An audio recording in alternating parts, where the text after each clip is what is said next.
Bonjour et bienvenue à l'Assemblée nationale. Nous avons eu le plaisir d'interviewer Roselyne Bachelot. Je vous propose de l'écouter. Madame la ministre, bonjour.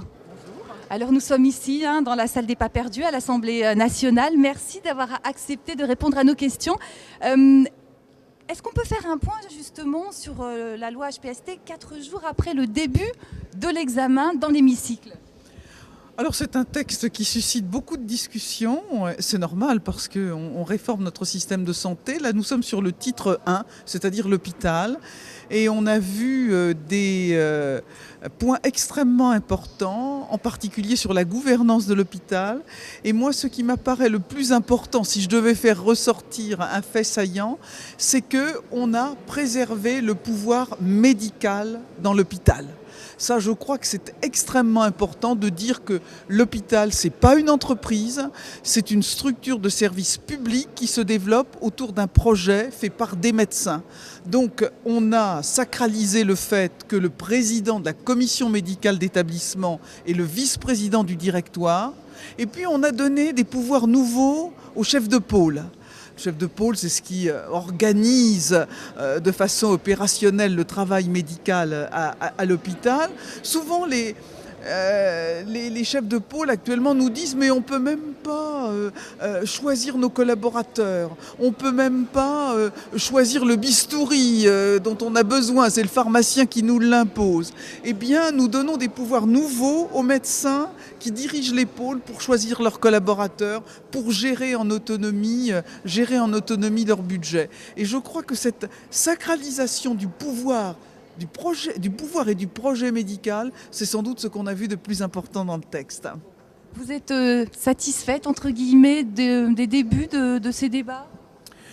Oui, je suis satisfaite, bien entendu, parce qu'avoir la chance de présenter un très grand projet de texte, et puis surtout qui traite l'ensemble des questions de santé. Vous savez, bien sûr, il y a eu des lois très importantes, y compris sur l'hôpital, dont on parlait à l'instant, mais toujours ça a été cloisonné, ça a été un peu vendu par appartement. On voit bien que les problèmes, il faut les traiter ensemble.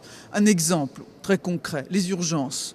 Nous avons 16 millions d'entrées aux urgences, avec un engorgement manifeste, une surcharge pour le personnel soignant, confronté à de très grandes difficultés. Mais nous voyons bien aussi qu'en ville, il y a un vrai problème de permanence des soins, d'organisation de la permanence des soins. Si nous avions le nombre d'entrées aux urgences de l'Allemagne, nous n'en aurions que 6 millions. Vous vous rendez compte ? Donc on veut organiser sur le mode incitatif la médecine de ville en respectant la liberté d'installation. Ça, pour moi, c'est un point absolument majeur. Respect de la liberté d'installation. Travailler avec les médecins sur une organisation territoriale, mais non opposable, pour dire aux médecins, là, il y a un problème.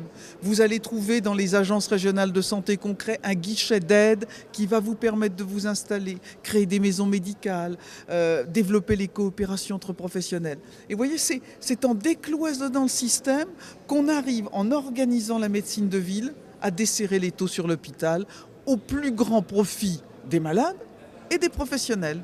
Vous insistiez très justement sur le problème de la permanence des soins. Martial Olivier Querette, le président de MG France, marche main dans la main avec vous à ce sujet. Pour lui, c'est important, les médecins généralistes sont les médecins de premier recours.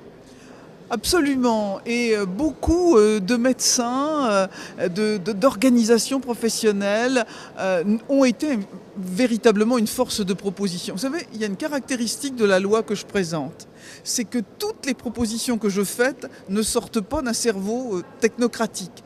Ça relève d'expériences de médecins qui marchent sur le terrain. Moi, vous savez, je suis pharmacienne, j'ai fait ma carrière professionnelle dans une pharmacie d'officine. Moi, j'aime le concret. Et j'ai regardé sur le terrain ce qui marchait.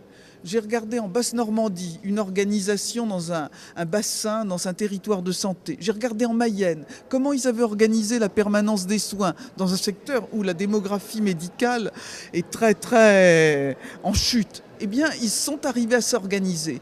Et évidemment, MG France, avec Martial Olivier Querette, a été un fantastique, on dit en anglais un think tank, un réservoir d'idées, un réservoir de propositions, montrant qu'on peut organiser cette question de la permanence des soins sans caporaliser, sans harceler, en respectant la richesse des hommes. Eh bien, je vous remercie d'avoir suivi cette interview depuis l'Assemblée nationale. J'aurai le plaisir de vous retrouver très bientôt.